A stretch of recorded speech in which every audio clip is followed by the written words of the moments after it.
नमस्कार दोस्तों, आप सभी का स्वागत है फ्रीडम एजुकेशन ऑफ इंडिया में। तो दोस्तों, आज के इस लेक्चर के माध्यम से अपन इंडिया जी के साथ संबंधित दो अति महत्वपूर्ण टॉपिक कंप्लीट करने वाले हैं। पहला टॉपिक रहेगा दोस्तों बंगाल का विभाजन, जो कि 1905 ईस्वी को किया गया था। और दूसरा टॉपिक रहेगा दोस्तों स्वदेशी आंदोलन, जो कि इसी बंगाल विभाजन के विरुद्ध भारतीय लोगों द्वारा पूरे भारतवर्ष में चलाया गया था। इन दोनों टॉपिकों का अपन काफ़ी अच्छे से अध्ययन करने वाले हैं। ये दोनों टॉपिक आपके इस लेक्चर में क्लियर होने वाले हैं। तो जो भी विद्यार्थी इस वीडियो को अटेंड कर रहा है उनको क्या करना है, वीडियो को अंत तक देखना है और जो भी मैं आपको बातें एक्सप्लेन करूं उन्हें अच्छे से सुनना है। ये टॉपिक ऐसे दोस्तों जिनसे क्वेश्चन पूछा जाता है प्रत्येक एग्जाम में, तो काफ़ी महत्वपूर्ण हो जाता है आपके आगामी सभी प्रतियोगिता परीक्षाओं के लिए। तो आइए प्रारंभ करते हैं आज का लेक्चर। तो सबसे पहले अपन बात करेंगे दोस्तों बंगाल विभाजन को लेकर कि जो बंगाल का विभाजन हुआ था ये क्यों हुआ, कैसे हुआ और इसके पीछे क्या उद्देश्य था, इसी को अपन जानेंगे। जो भी महत्वपूर्ण बिंदु रहेंगे एग्जाम की दृष्टि से उन्हें अपन देखने वाले हैं। तो देखिए दोस्तों, जो बंगाल का विभाजन हुआ था ये धार्मिक आधार पर हुआ था। जो ब्रिटिश गवर्नमेंट थी दोस्तों ये काफ़ी चिंतित थी भारतीय एकता को लेकर। मैंने आपको 1857 की क्रांति पढ़ाई थी दोस्तों, उसमें भी आपको बताया था कि जो 1857 की क्रांति में भारतीय लोगों ने जो एकता प्रदर्शित की है उससे ब्रिटिश गवर्नमेंट पर काफ़ी प्रभाव पड़ा था और ब्रिटिश गवर्नमेंट काफ़ी समय से कुछ ना कुछ कदम उठाने का यहाँ पर प्रयास कर रही थी। तो उसी के चलते जो महत्वपूर्ण कदम यहाँ पर ब्रिटिश गवर्नमेंट के द्वारा लिया गया था वो बंगाल का विभाजन लिया गया था। जो बंगाल का विभाजन किया गया था ये पूरा धार्मिक आधार पर था। इसके आधार पर लोगों को यहाँ पर तोड़ने का काम ब्रिटिश गवर्नमेंट के द्वारा किया गया था। तो देखिए दोस्तों, जो बंगाल का विभाजन हुआ था 1905 ईस्वी को हुआ था। इस समय जो भारत के वायसराय थे वो लॉर्ड कर्जन थे। तो पहला पॉइंट देखिए आप, लॉर्ड कर्जन के द्वारा 20 जुलाई 1905 ईस्वी को बंगाल विभाजन की घोषणा की गई थी, जिसे 16 अक्टूबर 1905 ईस्वी को लागू कर दिया गया। जो लॉर्ड कर्जन था दोस्तों वायसराय था, इसी ने ही बंगाल विभाजन की घोषणा 20 जुलाई 1905 ईस्वी को की थी और इस विभाजन को जो लागू किया गया था ये 16 अक्टूबर 1905 ईस्वी को लागू किया गया था। तो ये दोनों डेट काफ़ी महत्वपूर्ण है, यहाँ से क्वेश्चन पूछा जाता है एग्जाम में। उद्देश्य की बात करें दोस्तों तो उद्देश्य मैंने आपको बताया कि धार्मिक आधार पर बंगाल का विभाजन करना था, यानी कि आप कह सकते हो जो भारतीय लोगों में एकता थी उसे तोड़ने का काम यहाँ पर बंगाल विभाजन के द्वारा ब्रिटिश सरकार द्वारा किया गया। इस विभाजन को लेकर जब भारतीय लोगों द्वारा ब्रिटिश सरकार से पूछा गया कि बंगाल का विभाजन क्यों किया जा रहा है, तो ब्रिटिश सरकार ने क्या तर्क दिया दोस्तों। उस समय बंगाल सबसे बड़ा प्रांत था अपने भारत का, तो इन्होंने कहा कि इतने बड़े क्षेत्र पर सुचारू रूप से शासन चलाना संभव नहीं है, अतः कुशल प्रशासन के लिए ये विभाजन किया जा रहा है। जबकि ब्रिटिश गवर्नमेंट का जो मूल उद्देश्य था वो क्या था, धार्मिक आधार पर बंगाल का विभाजन करना। तो अभी तक चीज़ें समझ में आ गई होगी कि जो बंगाल का विभाजन हुआ था 1905 ईस्वी को ये क्यों हुआ था। अब बात करते हैं दोस्तों कि बंगाल का विभाजन कैसे किया गया था। तो बंगाल उस समय सबसे बड़ा प्रांत था अपने भारत का। इसमें पूर्वी बंगाल का क्षेत्र, बंगाल का क्षेत्र, बिहार, उड़ीसा का क्षेत्र, ये सभी क्षेत्र इसमें शामिल थे। यानी कि आप कह सकते हो कि जो अपने पास बंगाल था उस समय का वो इस प्रकार से था, इतना बड़ा एरिया था। यानी कि आप कह सकते हो सबसे बड़ा प्रांत अपना बंगाल था। ठीक है, इसका इन्होंने धार्मिक आधार पर कैसे विभाजन किया वो देखिए आप। जो बंगाल था इसे दो भागों में डिवाइड कर दिया। एक भाग था दोस्तों पूर्वी बंगाल, दूसरा था पश्चिमी बंगाल। जो पूर्वी बंगाल था दोस्तों ये मुस्लिम बाहुल्य क्षेत्र था, इसमें ज़्यादा जनसंख्या मुस्लिम लोगों की थी। तो इस प्रकार से आपको समझ में आ गया कि जो एक भाग था ये पूरा एक धर्म पर आधारित था। तो यानी कि आप कह सकते हो कि धार्मिक आधार पर ही बंगाल का यहाँ पर विभाजन किया था। जो पूर्वी बंगाल था इसमें मुस्लिम लोग ज़्यादा रहते थे और इसकी जो राजधानी बनाई गई थी वो ढाका बनाई गई थी, जो कि वर्तमान में बांग्लादेश की राजधानी है। इसी प्रकार जो अपने पास दूसरा क्षेत्र था दोस्तों ये हिंदू बाहुल्य क्षेत्र था और इसकी जो राजधानी बनाई गई थी वो कलकत्ता बनाई गई थी। तो इस प्रकार से दो भागों में बंगाल को विभाजित कर दिया गया, जो कि धार्मिक आधार पर किया गया था। तो इसे आप अपने रजिस्टर में मेंशन कर लेना दोस्तों, इस तरीके से आपको ये चीज़ें समझ में आ जाएगी। अब चूंकि बंगाल का विभाजन तो इन लोगों ने कर दिया ब्रिटिश गवर्नमेंट ने, तो इसके विरुद्ध में भारतीय लोग भी कुछ ना कुछ एक्शन तो लेंगे। तो उसी के बारे में अपन जानते हैं कि भारतीय लोगों ने फिर क्या किया।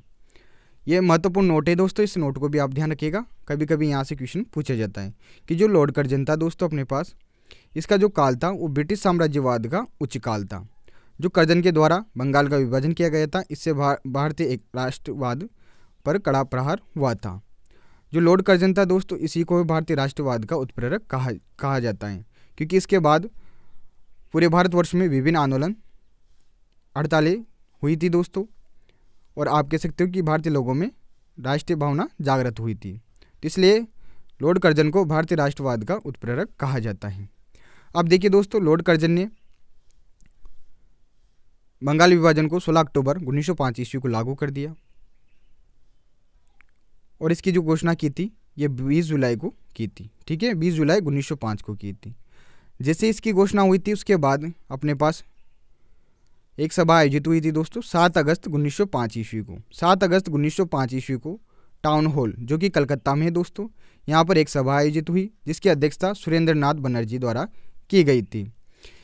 इसी सभा में क्या किया गया, जो बंगाल विभाजन के विरुद्ध बहिष्कार प्रस्ताव पारित किया गया। यानी कि आप कह सकते हो कि बहिष्कार प्रस्ताव यहाँ पर स्वीकृत कर लिया गया कि हम जो भारतीय लोग हैं इसके विरोध करते हैं, इसका बहिष्कार करते हैं बंगाल विभाजन का, इसे आप वापस लीजिए या रद्द कीजिए। और इसी के विरुद्ध भारतीय लोगों ने आंदोलन चलाने की घोषणा की, जिसे स्वदेशी आंदोलन कहते हैं। नाम से ही पता लग रहा होगा, स्वदेशी का मतलब अपने देश की चीज़ों को अपनाना और विदेशी चीज़ों का बहिष्कार करना। तो स्वदेशी आंदोलन यहाँ पर प्रारंभ कर दिया गया 7 अगस्त 1905 ईस्वी को। स्वदेशी आंदोलन को ही बंग आंदोलन भी कहा जाता है। जो स्वदेशी आंदोलन की जो अध्यक्षता की थी दोस्तों, या आप कह सकते हो नेतृत्व किया था प्रारंभ में, वो सुरेंद्र नाथ बनर्जी ने ही किया था। तो ये सभा बहुत ही महत्वपूर्ण है, यहाँ से क्वेश्चन पूछा जाता है। 7 अगस्त 1905 ईस्वी को ही टाउन हॉल में सभा हुई थी जिसकी अध्यक्षता सुरेंद्र नाथ बनर्जी ने की थी और इसी में बहिष्कार प्रस्ताव को स्वीकृत किया गया था और बंगाल विभाजन के विरुद्ध स्वदेशी आंदोलन चलाने की घोषणा यहाँ पर की गई थी। तो आगे आपको चीज़ें समझ में कि किस प्रकार से यहाँ पर लॉर्ड कर्जन ने बंगाल का विभाजन किया, इसका क्या उद्देश्य था और ब्रिटिश सरकार का क्या तर्क रहा और किस प्रकार से धार्मिक आधार पर बंगाल को 2 भागों में विभाजित कर दिया। ठीक है, इसके बाद देखते हैं महत्वपूर्ण बिंदु क्या रहता है अपने एग्जाम की दृष्टि से। तो ध्यान रखिएगा 16 अक्टूबर 1905 ईस्वी को जब यहाँ पर बंगाल विभाजन लागू हो गया था अपने यहाँ, तो बंगाल में क्या किया गया, शोक दिवस मनाया गया। भारतीय लोगों के द्वारा शोक दिवस मनाया गया तथा जो अपने पास रविंद्रनाथ टैगोर जी थे, इन्होंने रक्षाबंधन दिवस, जिसे मैत्री दिवस या एकता दिवस भी कहते हैं, ये मनाने का आह्वान किया। कब किया ये, जब बंगाल विभाजन यहाँ पर लागू किया गया था इसी दिन। तो ध्यान रखिएगा, शोक दिवस मनाया गया था बंगाल में और रविंद्रनाथ टैगोर ने रक्षाबंधन दिवस या मैत्री दिवस या एकता दिवस मनाने का आह्वान किया था भारतीय लोगों से। तो इस प्रकार से एक पार्ट आपके कंप्लीट हो जाता है कि जो आखिरकार बंगाल का विभाजन हुआ था ये क्यों हुआ था। जनरली जो क्वेश्चन आता है, एक तो यहाँ पर लॉर्ड कर्जन से संबंधित आता है कि जो बंगाल का विभाजन हुआ था ये किसके समय हुआ था, तो लॉर्ड कर्जन के समय हुआ था। कब हुआ था, तो इसकी जो घोषणा हुई थी तो 20 जुलाई 1905 ईस्वी को हुई थी, जबकि ये लागू किया गया था 16 अक्टूबर 1905 ईस्वी को। उद्देश्य क्या था, धार्मिक आधार पर लोगों को अलग करना या आप कह सकते हो बंगाल का विभाजन करना। ठीक है, किस प्रकार से किया गया, इस प्रकार से किया गया। एक भाग था पूर्वी बंगाल, दूसरा भाग था पश्चिमी बंगाल। पूर्वी बंगाल में जो मुस्लिम बाहुल्य क्षेत्र ये था और इसकी जो राजधानी थी वो ढाका थी, जबकि अपने पास पश्चिमी बंगाल की राजधानी कलकत्ता थी और ये हिंदू बाहुल्य क्षेत्र था। ठीक है, लॉर्ड कर्जन को भारतीय राष्ट्रवाद का उत्प्रेरक कहा जाता है और यहाँ पर बंगाल विभाजन की जब घोषणा हुई थी उसके उपरांत एक सभा आयोजित हुई थी भारतीय लोगों द्वारा 7 अगस्त 1905 ईस्वी को टाउन हॉल में, जो कि कलकत्ता में है, जिसकी अध्यक्षता सुरेंद्र नाथ बनर्जी ने की थी। इसी में ही बंगाल विभाजन के विरुद्ध बहिष्कार प्रस्ताव स्वीकृत किया गया था तथा विभाजन के विरुद्ध स्वदेशी आंदोलन चलाने की घोषणा की गई थी, जिसे बंग आंदोलन भी कहते हैं। आगे समझ में सारी चीज़ें याद भी हो गया होगा। आगे बढ़ते हैं, अब बात करेंगे स्वदेशी आंदोलन के बारे में। अब देखिए दोस्तों, अब बात करेंगे भारत में स्वदेशी आंदोलन की शुरुआत। ये बंगाल विभाजन के उपरांत ही हुई है अपने भारत में।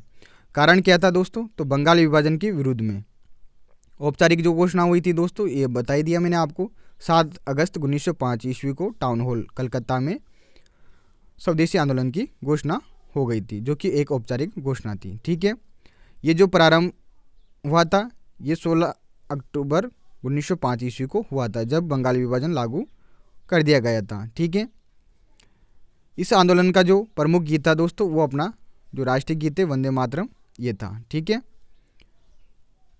अब जो भी महत्वपूर्ण बिंदु हैं अपने एग्जाम की दृष्टि से उन्हें देखने का प्रयास करते हैं।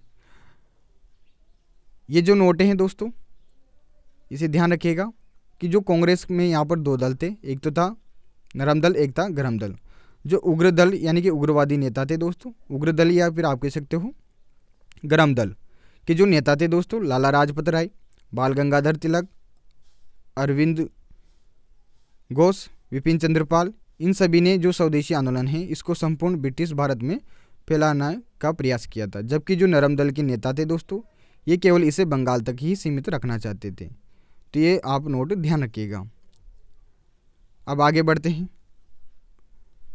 1905 ईस्वी में इस समय दोस्तों बनारस अधिवेशन हुआ था। जब मैंने आपको पिछला टॉपिक कंप्लीट करवाया था भारतीय राष्ट्रीय कांग्रेस और उसके अधिवेशन, तब भी जानकारी दी थी कि जो बंगाल विभाजन के समय कांग्रेस का अधिवेशन हुआ था, 1905 ईस्वी को बनारस में हुआ था। इसकी अध्यक्षता गोपाल कृष्ण गोखले द्वारा की गई थी। जो बनारस अधिवेशन हुआ था दोस्तों, तो इसमें क्या है, बंगाल में स्वदेशी व बहिष्कार के संबंध में अनुमोदन किया गया था, परंतु इसे औपचारिक जो स्वीकृति मिली थी ये 1906 ईस्वी के कलकत्ता अधिवेशन में मिली थी। देखिए दोस्तों, जो बनारस का अधिवेशन हुआ था इसमें बंगाल में स्वदेशी चीज़ों को अपनाना तथा विदेशी चीज़ों का बहिष्कार करना, इसके संबंध में अनुमोदन हुआ था, परंतु ये जो पूर्ण रूप से इसे स्वीकृति मिली थी वो इसके बाद 1906 ईस्वी में जो कलकत्ता में अधिवेशन हुआ था, जिसकी अध्यक्षता दादाभाई नौरोजी ने की थी, इसी में ही इसे स्वीकृति मिली थी। और जो कलकत्ता अधिवेशन था इसमें स्वराज की मांग की गई। इसके अंतर्गत स्वदेशी बनना, विदेशी चीज़ों का बहिष्कार करना, राष्ट्रीय शिक्षा को बढ़ावा देना तथा स्वशासन आदि के प्रस्ताव यहाँ पर पारित किए गए। तो ये दोनों अधिवेशन काफ़ी महत्वपूर्ण हैं जो कि अपने बंगाल विभाजन से संबंधित हैं। ठीक है, तो आपसे पूछ लिया जाए कि जो बंगाल विभाजन को प्रारंभ करने की जो स्वीकृति हुई थी दोस्तों, यानी कि स्वदेशी बनना और बहिष्कार करना, तो ये कब हुई थी, तो आप बता दोगे 1906 ईस्वी के जो कलकत्ता अधिवेशन हुआ था इसी में हुई थी। दोनों अधिवेशन आपको ध्यान रखने हैं। आपसे पूछ लिया जाए कि बंगाल विभाजन के समय जो कांग्रेस का अधिवेशन हुआ था ये कहाँ हुआ था, तो आप बताओगे 1905 ईस्वी को बनारस अधिवेशन हुआ था। आगे बढ़ते हैं। ये महत्वपूर्ण नोट है, इसे आप ध्यान रखोगे कि जो ब्रिटेन की वस्तुओं के बहिष्कार का जो सुझाव दिया था दोस्तों बंगाल में, वो सर्वप्रथम कृष्ण कुमार मित्र के द्वारा दिया गया था। तो ये नाम बहुत ही महत्वपूर्ण है, यहाँ से क्वेश्चन पूछा हुआ है एग्जाम में। तो कृष्ण कुमार मित्र ने सर्वप्रथम ब्रिटेन की जो वस्तुएं थी उसके बहिष्कार का यहाँ पर सुझाव दिया था। जो कृष्ण कुमार मित्र थे इनकी एक पत्रिका भी दोस्तों, बांग्ला पत्रिका संजीवनी, इसके ये संपादक थे। तो संजीवनी के संपादक कौन हो गए, कृष्ण कुमार मित्र हो गए, जो कि एक बांग्ला पत्रिका थी जो कि बंगाल में प्रकाशित होती थी, इसी की ये संपादक भी थे। ठीक है, अब जो अपने पास स्वदेशी आंदोलन है इससे जुड़े कुछ महत्वपूर्ण बिंदु देखते हैं स्टेप बाय स्टेप। सबसे पहला बिंदु है बंगाल विभाजन के लागू होने की तिथि 16 अक्टूबर 1905 ईस्वी के दिन रविंद्रनाथ टैगोर ने रक्षाबंधन या मैत्री दिवस, जिसके बारे में मैंने आपको पहले भी जानकारी दे दी, को मनाने का आह्वान किया गया तथा आनंद मोहन बोस, ये नाम ध्यान रखिएगा दोस्तों, आनंद मोहन बोस ने भाईचारा बढ़ाने वो एकता की स्थापना के लिए फेडरेशन हॉल की स्थापना की थी। जो स्वदेशी आंदोलन के समय फेडरेशन हॉल की स्थापना की थी वो आनंद मोहन बोस के द्वारा की गई थी, जिसका उद्देश्य था भाईचारा बढ़ाना, वो राष्ट्रीय एकता को बनाए रखना। ठीक है, आगे चलते हैं अगले पॉइंट की ओर। इस आंदोलन में हड़तालें, जुलूस, धरना, स्वदेशी बनना तथा विदेशी वस्तुओं का बहिष्कार, राष्ट्रीय शिक्षा आदि कार्यक्रमों को अपनाया गया। तो ये सभी कार्यक्रम यहाँ पर स्वदेशी आंदोलन के अंतर्गत चलाए गए थे। इसके अलावा दोस्तों आत्मनिर्भरता एवं आत्मशक्ति के विचारों की जागृति इस आंदोलन की सबसे बड़ी उपलब्धि थी तथा देशों में अपनी भारत देश में देसी उद्योगों की स्थापना करना इस राष्ट्रीय आंदोलन का प्रमुख उद्देश्य रहा था। ठीक है, तो ध्यान रखिएगा आत्मनिर्भरता और आत्मशक्ति ये जो दो विचार निकले थे ये अपने स्वदेशी आंदोलन से ही निकले थे कि लोगों को आत्मनिर्भर बनना है और आत्मशक्ति भी रखनी है। ठीक है, अगला पॉइंट है दोस्तों ब्रिटिश सरकार द्वारा आंदोलन के दमन के लिए 22 अक्टूबर 1905 को कार्लाइल सर्कुलर जारी किया गया। जो कार्लाइल सर्कुलर था दोस्तों ये अपने पास स्वदेशी आंदोलन के समय ही 22 अक्टूबर 1905 ईस्वी को जारी किया गया था ब्रिटिश सरकार द्वारा। जो कार्लाइल सर्कुलर होता है ये क्या होता है, इसके अंतर्गत क्या था दोस्तों, इसमें सभी सरकारी या सरकारी सहायता प्राप्त शिक्षण संस्थानों को निर्देशित किया गया। क्या निर्देश दिया गया वो आगे देखिए आप,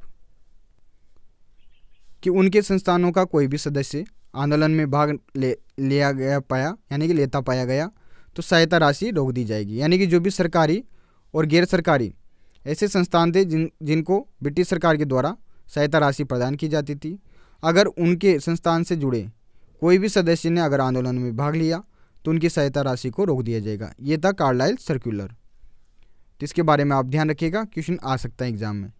कार्लाइल सर्कुलर का तीव्र विरोध करते हुए 16 नवंबर 1905 को रविंद्रनाथ टैगोर, सुरेंद्रनाथ बनर्जी, विपिन चंद्र पाल आदि नेताओं ने कलकत्ता में एक सम्मेलन आयोजित किया, जिसमें राष्ट्रीय शिक्षा परिषद यानी कि नेशनल एजुकेशन काउंसिलिंग की स्थापना का निर्णय लिया। तो जो राष्ट्रीय शिक्षा परिषद की स्थापना का निर्णय लिया गया था, ये कलकत्ता में ही एक सम्मेलन हुआ था दोस्तों 16 नवंबर 1905 ईस्वी को, इसे में ही लिया गया था। इसमें जो मुख्य नेता थे वो रविंद्रनाथ टैगोर थे, सुरेंद्रनाथ बनर्जी थे, विपिन चंद्र पाल थे।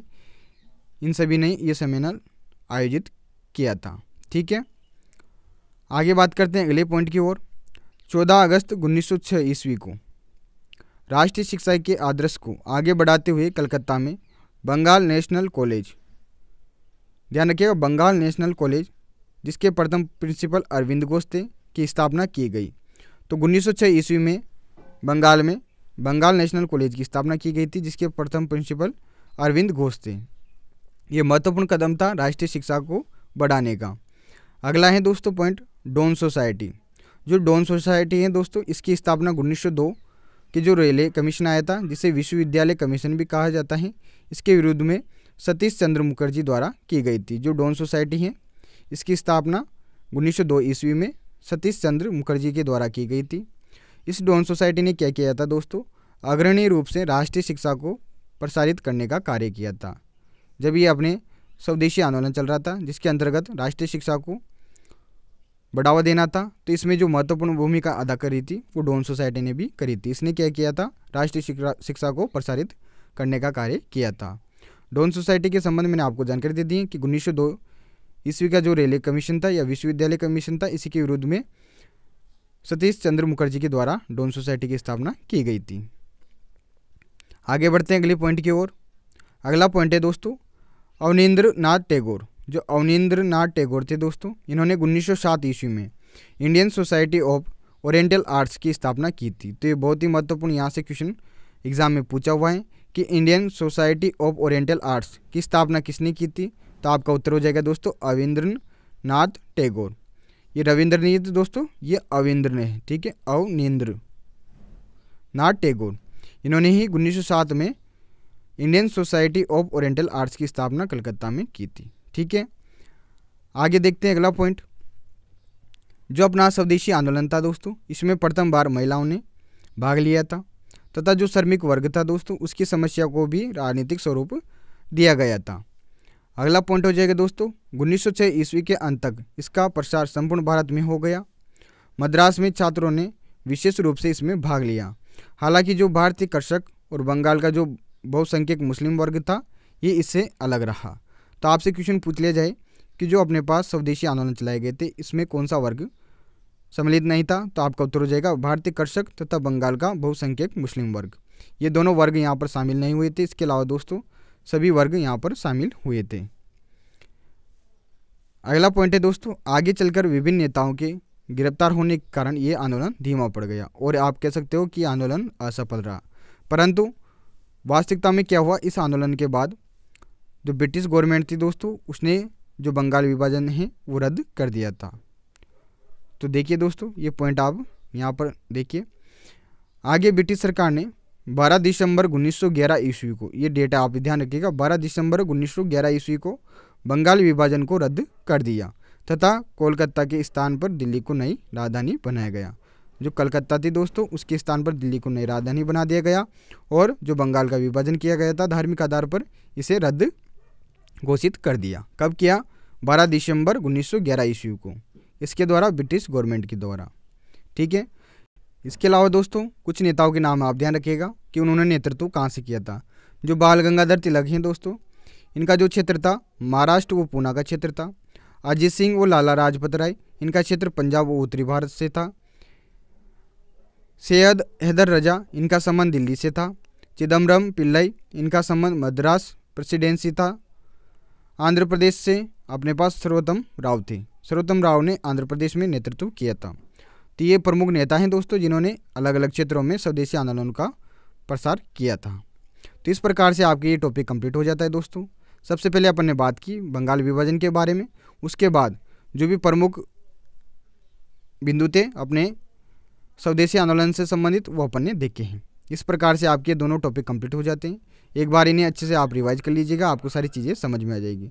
मेन जो चीज़ें हैं वो आपको क्या याद रखनी है, बंगाल विभाजन याद रखना है, और जो स्वदेशी आंदोलन प्रारंभ होने का कारण था वो भी बंगाल विभाजन था, और इसकी कब घोषणा हुई, कब प्रारंभ हुआ, कौन कौन से नेताओं ने इसमें योगदान दिया, इनके बारे में आप ध्यान रखिएगा। ठीक है, तो आशा करता हूँ दोस्तों ये चीज़ आपको समझ में आ गई होगी अच्छे से। एक बार और वीडियो को रिवाइज कर लीजिएगा, आपको सारी बातें क्लियर हो जाएगी।